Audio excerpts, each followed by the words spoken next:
intersection between religion and contemporary and relevant topics. is Muslim women in phobia and Australia wearing this extremist ideas. صوت السماء جاء المسيح جاء المسيح اسمعوا صوت السماء جاء المسيح جاء المسيح. Welcome back to another episode of the Muslims Down Under podcast. This is the very first episode of our brand new series where we hope to discuss various social constructs and challenge ideologies that lead to social injustices. Peace be upon you all. I'm really looking forward to addressing some of these social issues in this series. And to help me do this today, I have with me the wonderful Fariha. Fariha is a student and she's interested in both secular and religious knowledge, particularly related to science, and she also loves playing soccer. I felt that it was important to have today's conversation with someone who has experience of today's topic from both a positive side, but also as a witness to the negative impact. So I'm really looking forward to discussing the topic with her. Welcome to the podcast, Fariha. Peace be upon you. Peace be upon you as well, and thank you for having me. I'm really looking forward to the conversation that we will have today. So today we're going to be discussing what a nuclear or a traditional family is and why this is important to understand, and when we kind of blur the lines between what is considered appropriate and inappropriate in a family structure, what kind of impact this has on society and individuals. So for anyone that doesn't know, nuclear families include a mother, a father, and children living in the same household. And it's still what many consider as typical family arrangements. And I think this is because this type of family structure or this type of family model, it's a natural human institution. It's the way things are meant to be.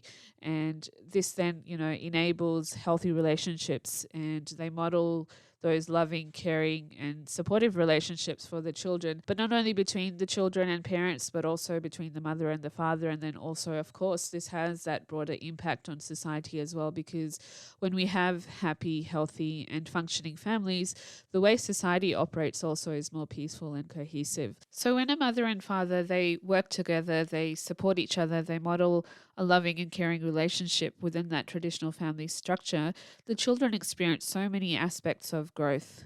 Yes, definitely. You're spot on with the importance of a nuclear family home, especially in terms of how a nuclear family home teaches children the importance of healthy relationships. It models it for them, and it models for them how a loving, caring and supportive relationship and household should look like.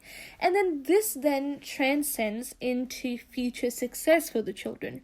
When children learn how to seek positive relationships and to build those relationships and interact well with others for themselves in their future lives. And also an important point is that when children see their parents, from personal experience as well, when children see their parents working together to solve problems or delegate household responsibilities and support one another through ups and downs, that kind of builds a sense of strength, stability and consistency in their characters. They learn those skills from their parents being together and working together.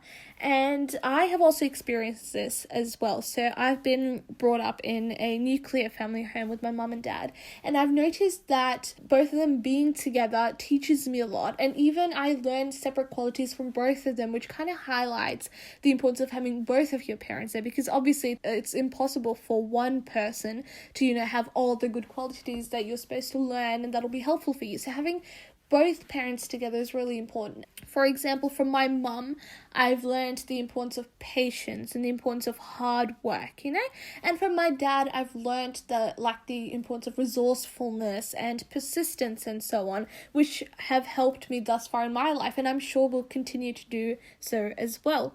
And not only that, this structure also really encourages a positive growth in children, It kind of, leads to the development of attributes in children like educational and financial stability and so on. And what I found really interesting, when I was looking through researching for this topic, that I'm sure you'll find really interesting as well, is that research actually kind of supports the effectiveness of a nuclear family home. Research suggests that children who have been brought up in nuclear family homes with married and biological parents tend to have better social, emotional, and physical health than other children who have not been brought up in nuclear family homes. Absolutely. And for anyone that is interested, they can actually go back and listen to a full episode we actually did on parenting, where we discussed some of the more finer details regarding this topic in that episode. And we also discussed lots of strategies for effective parenting as well. But I think over the past few centuries, however, the traditional family model has been changing. The nuclear family has been historically treated as kind of the basic unit of social organization, but I think this has come into question over the past several decades as the structure of families has become more and more diverse. And within this slow kind of degradation of traditional families, approaches to parenting are also changing, and this is taking place for a number of different reasons, right from the impact of social media and the internet to changes in our ideas, our ideologies, our perceptions of things like, what makes us happy or what makes us successful in our careers or what makes us actually progressing in our lives as individuals and as families as well. Yes, that's absolutely true, isn't it? And I have personally experienced this all around me in terms of society as well, that there is a steady decrease, there has been a steady decrease in the nuclear family structure over the past few decades. And that then leads to, rise in broken families. And there's a bunch of different factors that can contribute to this rise in, or this breakdown of the nuclear family, all the way from economic hardship to rising divorce rates and single parenthood for whatever reason it may be. But what's most important to remember is that what does this rise in broken family lead to? And I cannot stress enough that I've seen all this around me, be it my friends or just my peers in uni or school, or just people in general that I talk to, is that broken families most often lead to instability. It may be financial instability, it might be emotional instability in terms of children not being able to find that support they need, in terms of their well-being, because, that may result from one or more of your parents not being in the picture. And you need that strong stability, you need that support of your parents as a child. Personally, we can all relate to this. You need a strong backbone of your parents being there for you to have that sense of happiness and that sense of success, whatever it may be for you. But when there is a rise in those broken families, and you have, as I mentioned before, financial instability, emotional instability, and a whole bunch of these other things, which then creates, these problems for children in the future. Yeah, more and more I think we're seeing those non-traditional versions of families emerging, single parent families, as you mentioned, but also parents of the same gender. And I think these kind of concepts, when they start emerging, we lose that nuclear family, and it's creating a whole new aspect to the issues that society now is facing.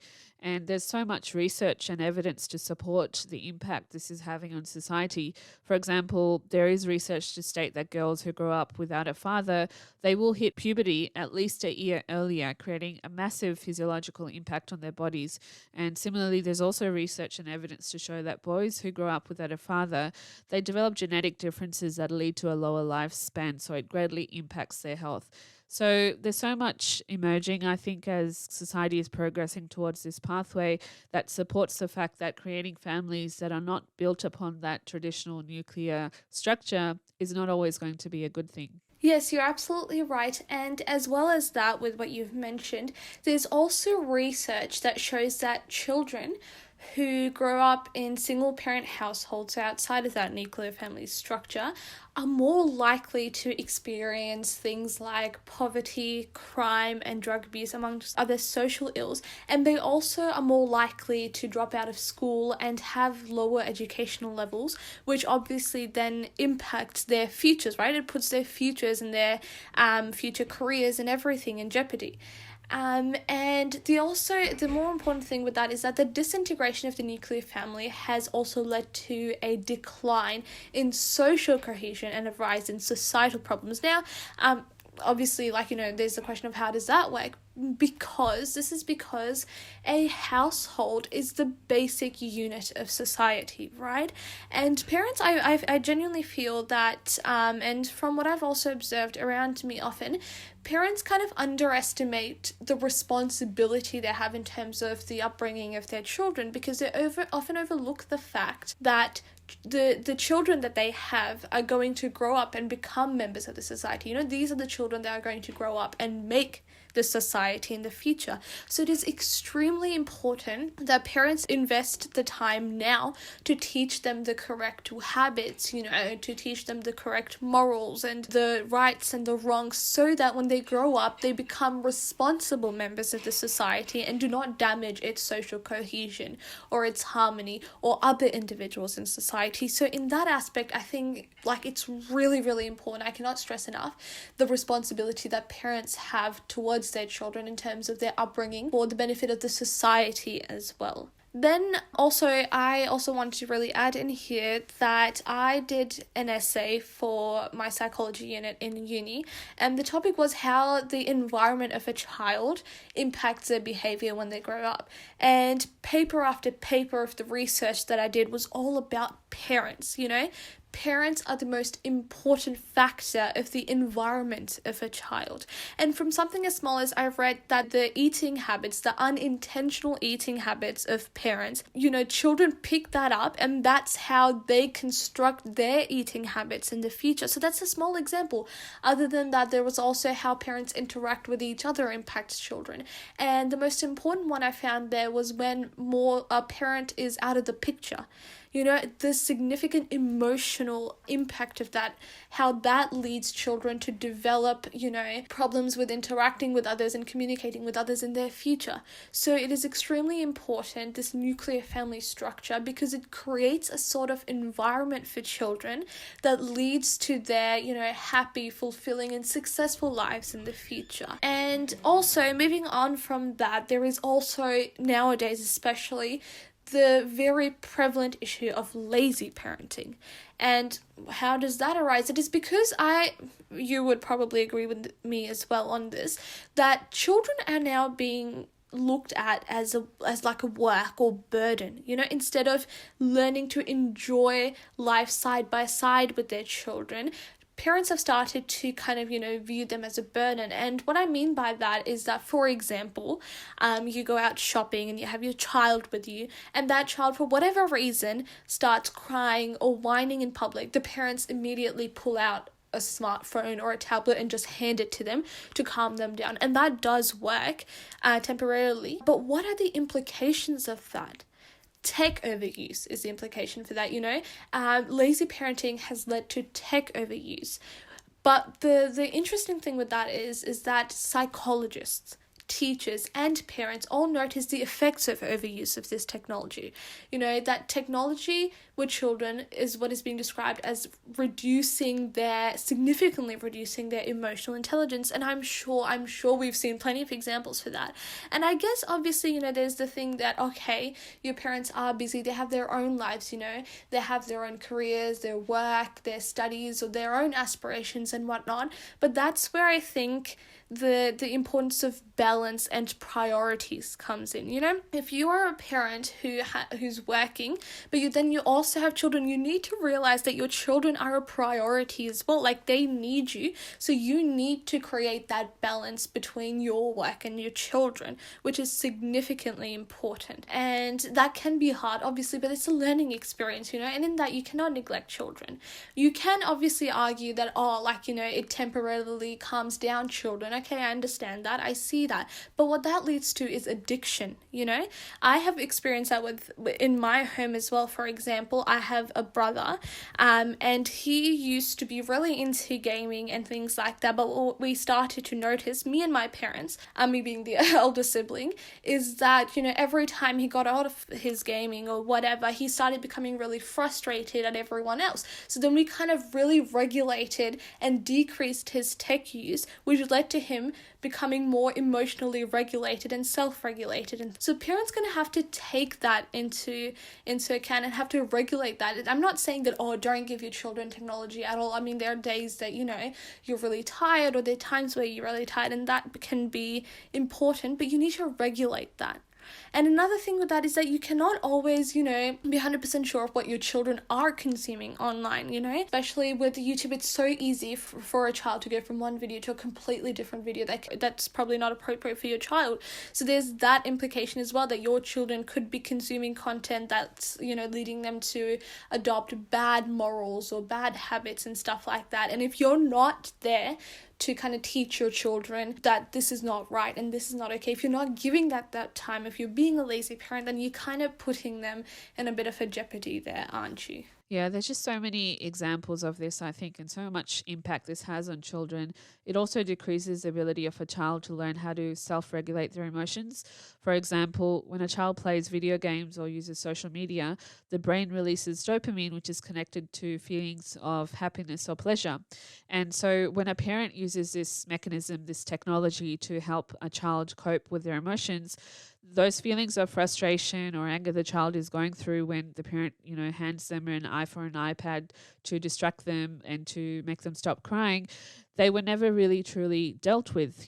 Those emotions are just covered up with that distraction, which then ends up making feel good about that. So it creates these unhealthy patterns and behaviors in children. And this overuse of technology in these moments of frustration, they create patterns of behavior that uses technology as an escape from those uncomfortable feelings. And I think most of the time these kind of situations arise because we're giving focus to ourselves as an individual and not our family. We don't learn how to prioritize what matters most in that given point of time. And, we can take the example of a working mother when she's at home, she's trying to focus on her career. Maybe she's got some deadlines coming up, but she's also trying to cook dinner and do some household chores, but also look after her kids at the same time. And, if her child is wanting her attention, he's crying, sometimes when the mother is busy doing some other tasks at that point of time, she hands the child a tablet or an iPad just to quieten them down and just to sort of, so that they can calm down. But at this point in time, she doesn't realize that her child needs her in this situation. The child needs that nourishment. They need that opportunity to learn how to establish positive behaviors, how to regulate their emotions. And so I think because we're just so busy in our materialistic lives sometimes that we're looking for those quick fixes, that instant gratification or solution to a situation that we're experiencing. And because of this, there's just so many issues emerging within society, I think, when we focus on individualism over family. And I think this also needs to be acknowledged as well, because this kind of poor parenting, it leads to so many issues that are becoming more and more apparent within society.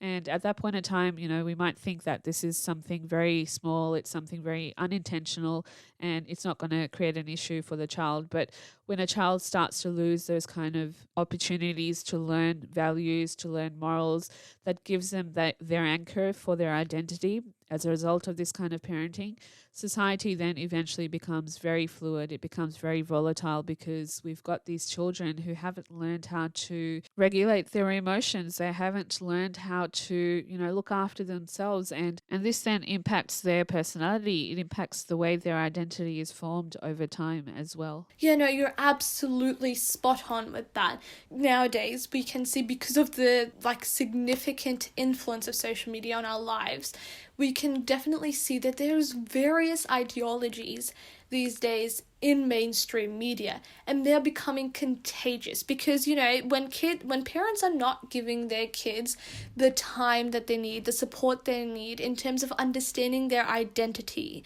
where they belong, which are important concepts, especially in today's society, when they're not getting that love, that nurture, that support from their family, what do? They turn towards social media, which is a heavy, heavy influence on kids already these days. And what happens is that kids without a proper understanding of their identity, kids that don't know where they belong in society, they don't know what anchors them because they do not have that family life, that family support. What happens is that they discover these groups of people on social media, on the internet, who have certain extreme and radical ideologies that encourage them, that, call out to them to come towards these extreme ideologies, because they make them feel heard, they make them feel welcome, and suddenly these children who are not getting the proper attention, not getting the proper support from their families, start to feel like they fit in, like they belong. And that is a problem in itself. And I can totally relate to the sort of ideologies that are apparently, harmless, that are going around in social media. And I can only imagine the impact that these kinds of people and with these kinds of ideologies can have on children who are not getting the proper support from their families. And a bit of personal experience here as well. There's a lot of instances where I've read things on social media or seen things on social media that if I had not been brought up in the way that I have, in terms of, having that attention and that nurture from my family, having those discussions from my family, if I wasn't brought up like that, I would for sure, fall into these traps and in these radical ideologies. And in terms of that, I'm extremely thankful to my parents every day. But what is happening here is that these individuals, as I mentioned before, are making children who lack that support at home, make them feel welcome, make them feel, heard, but they're teaching these ideologies that are completely against our natural human way of life, which can be extremely damaging to your children, the family as a whole, the individuals that your children are going to interact with and be around in their future lives as well. And it can be extremely damaging to society as a whole. And these children that are being raised through social media and the internet, they then don't stand a chance. They end up experiencing such complex physical and mental health issues later on in life, and they can't think or judge clearly. And we see this happening more and more as younger and younger children are becoming exposed to and even encouraged towards these kind of ideologies. If you do some research, some basic reading, you'll see that there's such powerful lobby groups in places like Hollywood, Disney, even Amazon. Algorithms are pushing a minority interest into a main political focal point of this generation, and society is pushing these interests of these minority groups into mainstream media, and then unfortunately onto a generation that is being raised by social media. So what these children are exposed to is enormous amounts of overstimulated content that their brains are just not equipped to understand or comprehend, because children, they're not passive viewers. At any age, the brain takes on new information, it takes on new experiences and continues to form ideas and build the character and personality of anyone. And we know scientifically that during the ages of 0 to 3, these are the most vulnerable ages for forming children's brains. So when children are being exposed to these kind of ideologies through mainstream media during these ages, unfortunately, they're being neglected and they're being raised by the internet and social media. And so you can just imagine what is happening to these innocent children and what they're being exposed to. Yeah, definitely. And I've seen that around me as well, and I feel like one way that we can tackle this problem is to understand that we need to shift the parenting paradigm, because we now know better. We understand that kids need more than just food, water, shelter, basic education to thrive, to feel happy, fulfilled, and satisfied, emotionally, physically. And they need support. They need empathy, a safe haven, and co-regulation from their parents. And personally, for me, any time that I, experience even a minor inconvenience in my life, whether it be with uni or anything else that's happening in my life, I rush to my parents, and they give it to me, which is why I expected, but I go to them and I receive that guidance. I receive emotional support and regulation. And after that, I feel so much better. I feel at peace and able to, motivated to tackle my problems.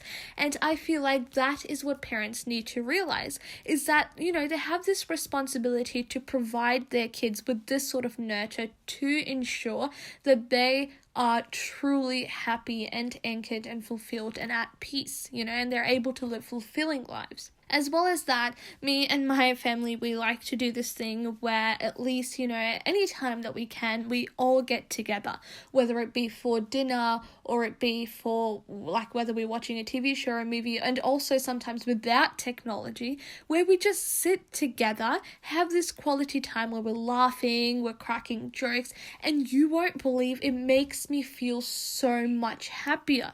There'd be days that I'm like, stressed with studies or whatever, and we have this family time where we're laughing and cracking jokes, and I feel so much more happier, so much more motivated and anchored after that, which I think is an experience that every child needs and that parents kind of, owe their children. And the sad thing is that when children don't receive this basic nurturing from their parents or their families, they tend to seek this happiness elsewhere.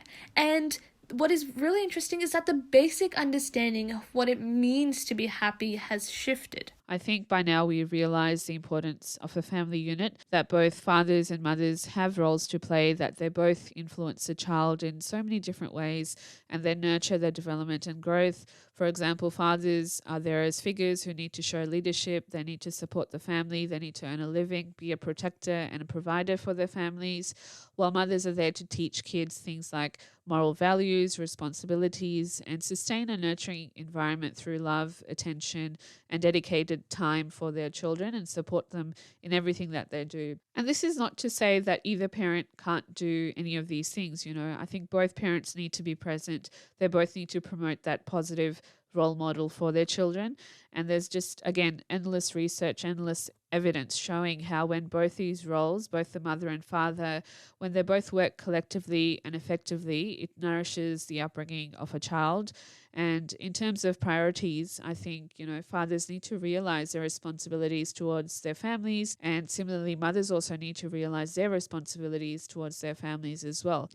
Both of these individuals, they play different roles in that family structure, and this needs to be recognized and acknowledged. And again, we've got a whole episode discussing this in our podcast series, so I do recommend that you go check that out as well to understand why mothers have specific roles and why fathers have specific roles and why these responsibilities are unique to them as an individual and how they kind of need to recognize this and play their part in that family. Yeah, I agree 100%. Family unity and prioritizing responsibility to family and kids is essential. In terms of lazy parenting, I also had some suggestions that I wanted to share. The first one is tech now, talk later. Right, so even if you used a tech quick fix to avoid a disaster in your supermarket when your child was having a tantrum or was upset, make sure that you go home and you discuss it later with your child. Find out exactly why they were upset, talk about ways they can handle their feelings and regulate their emotions, and how you can help them in the future. So in the future they can try and come up with alternate solutions to whatever the problem that might be facing. And it's really important to understand here that open communication is key. Just like with any other relationship, a relationship between parents and children also really requires communication. And coming from a child's point of view as well, and I'm sure you'd agree with this, I think it's really, really important to not just dismiss a negative behavior or just punish them for it, but talk to them about it. And that's really, really important. I think I can't stress the importance of communication enough. Another suggestion is to take breaks. Create tech-free times with your family. Once again, this relating to the heavy influence of social media and the importance of spending quality time together.